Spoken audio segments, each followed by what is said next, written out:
Governador entrega a defesa referente ao segundo processo de impeachment que está em análise na Assembleia Legislativa. PEC dos pedágios é aprovada no Parlamento catarinense. Comissão de Agricultura discute mudança na legislação ambiental que impacta nas atividades de pequenas propriedades. Hoje é terça-feira, 29 de setembro, e o Redação TVAL já está no ar.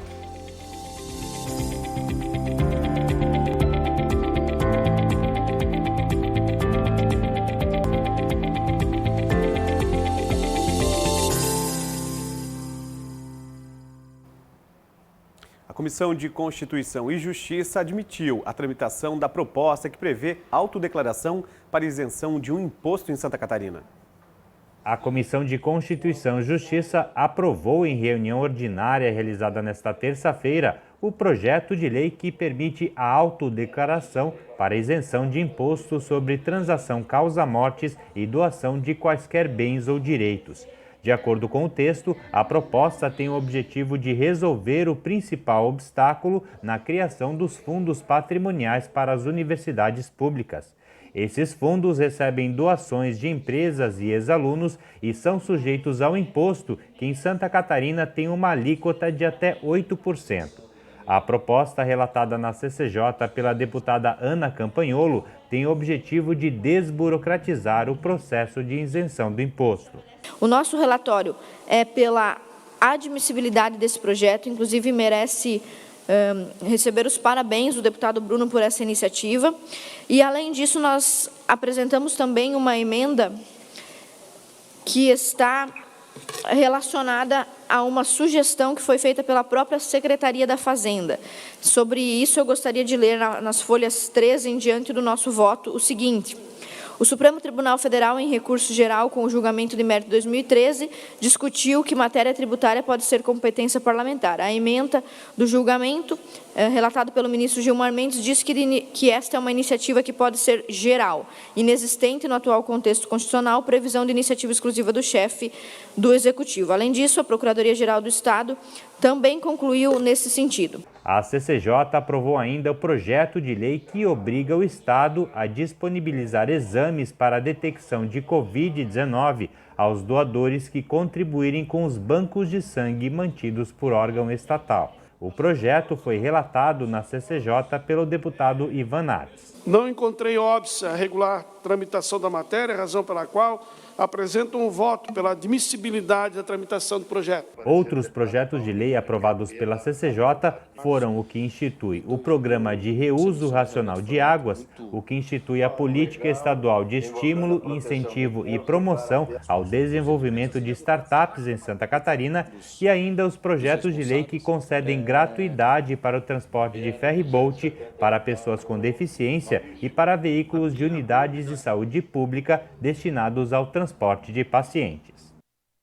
A implementação do Código Florestal versus a Lei da Mata Atlântica e os impactos socioeconômicos no Estado foram tema central de debates na reunião da Comissão de Agricultura e Política Rural da Assembleia Legislativa.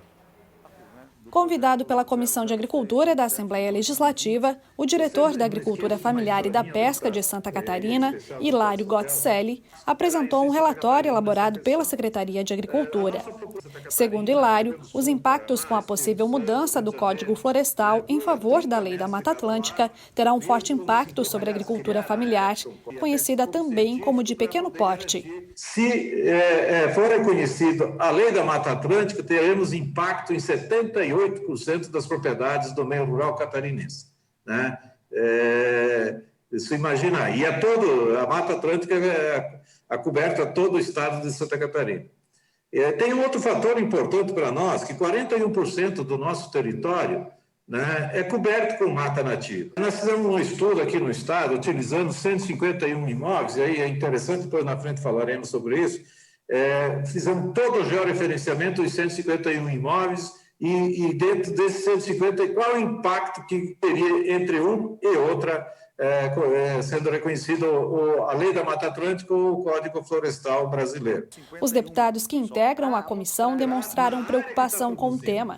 Eu fico imaginando, vocês que conhecem também lá o extremo oeste, as propriedades são todas, vão ser praticamente 100% atingidas Aí vamos fazer o quê? Vamos trabalhar com o quê, os pequenos agricultores? A gente vem ouvindo essa discussão há muito tempo. Então, querem que seja tudo, acaba não acontecendo nada. O presidente da Comissão de Agricultura, deputado José Milton Schaefer, deliberou sobre as ações que o colegiado tomará nesta discussão. Ouvindo aí a cada um dos senhores e também a deputada Marlene, nós gostaríamos, já foi proposto aqui, elaborarmos na Comissão de Agricultura uma manifestação ao Fórum Parlamentar Catarinense, que já está também imbuído disso. Eu tenho trocado informações com alguns deputados federais, mas queria propor aqui, baseado em tudo que foi dito aqui, uma manifestação da comissão,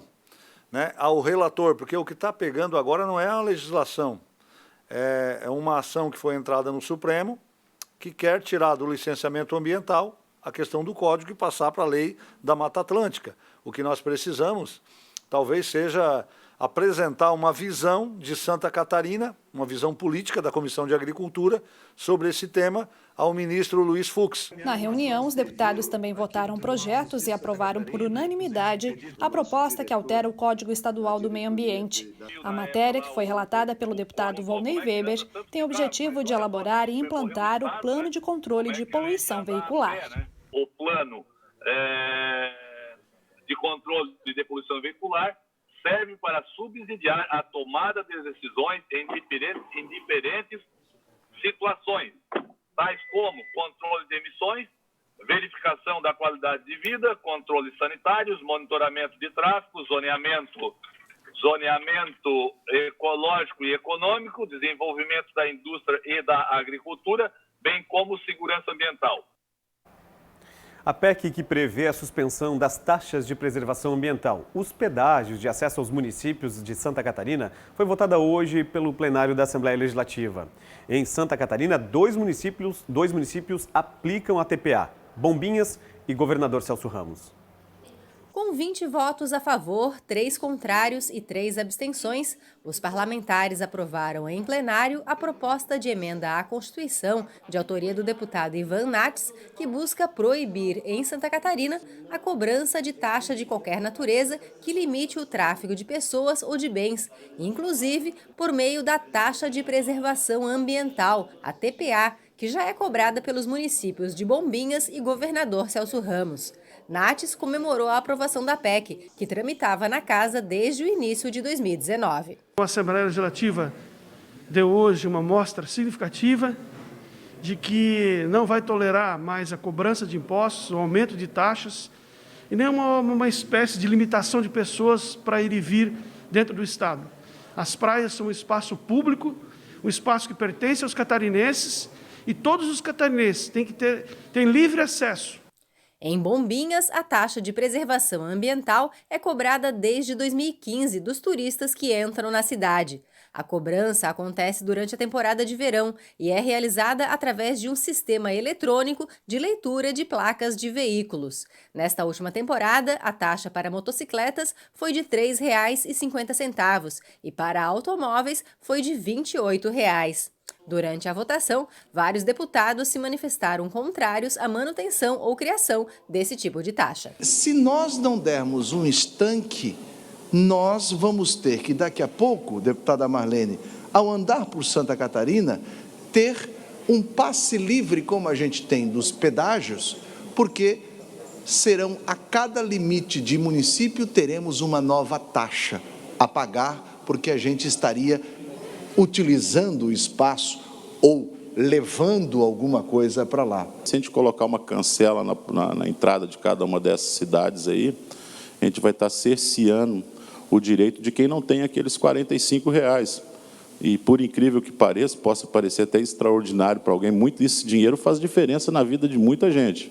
Nós estamos aqui discutindo algo para o estado todo de Santa Catarina e é nossa função aqui estar ao lado do contribuinte, estar ao lado das pessoas que vão ter cerceados o seu direito sob pena financeira de poder sair com sua família num final de semana. Na minha opinião, aqui nós não estamos criando nenhuma inovação legislativa aqui, nós estamos apenas dando uma interpretação extensiva e literal do que já está previsto no inciso 5º do artigo 128 da nossa redação. Eu também não sou a favor de que comece a se criar inúmeras taxas aqui e acolá para dizer que um está preocupado com a beleza, o outro está preocupado com o meio ambiente, enfim. Em tese, eu sou contra a criação de mais taxas que vem penalizar. A deputada Paulinha, que era prefeita de Bombinhas quando a taxa de preservação ambiental foi criada, defendeu a permanência da cobrança. É inaceitável que essa política tenha sido discutida nessa casa sem o olhar ambiental, como se fosse apenas uma política tributária.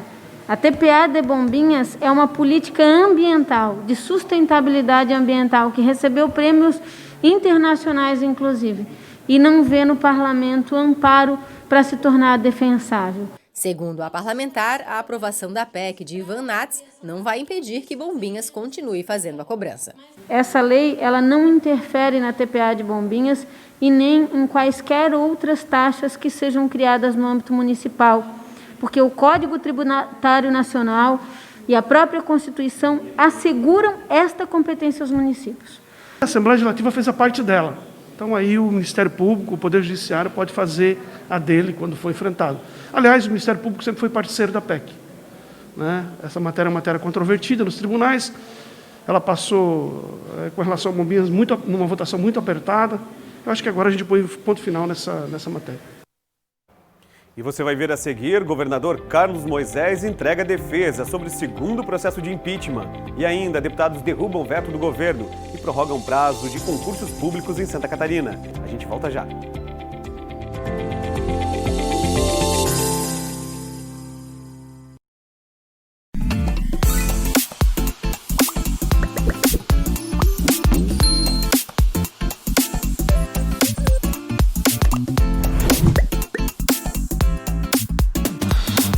A convocação de testemunhas e indiciados pelas CPIs é feita pelo presidente da Comissão Parlamentar de Inquérito por solicitação de pelo menos um dos deputados da comissão.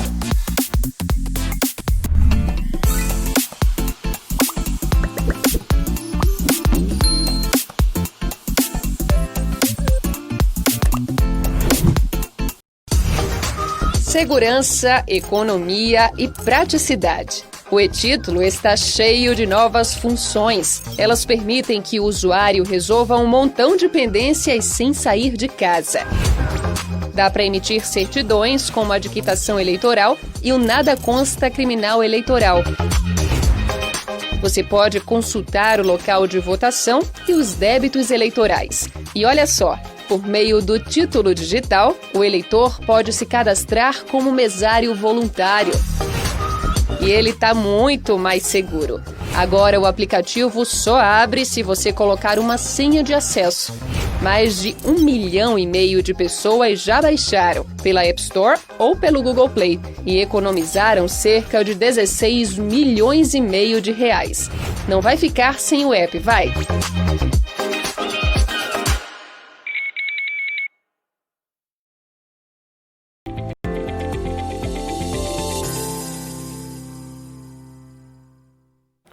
O governador Carlos Moisés entregou a defesa referente ao segundo processo de impeachment que tramita na Assembleia Legislativa.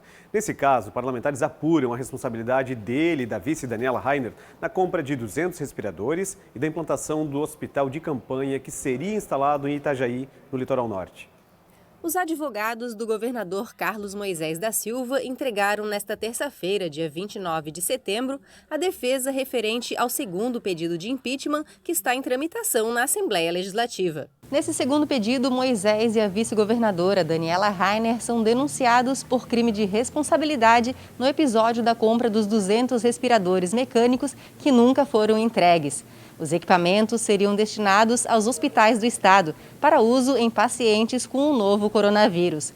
O pagamento no valor de 33 milhões de reais foi feito de maneira antecipada para uma empresa do Rio de Janeiro. Até agora, somente uma parcela do dinheiro foi localizada e bloqueada pela Justiça. Bom, agora nós temos até quinta-feira pela manhã o prazo para que a vice-governadora entregue também a sua defesa.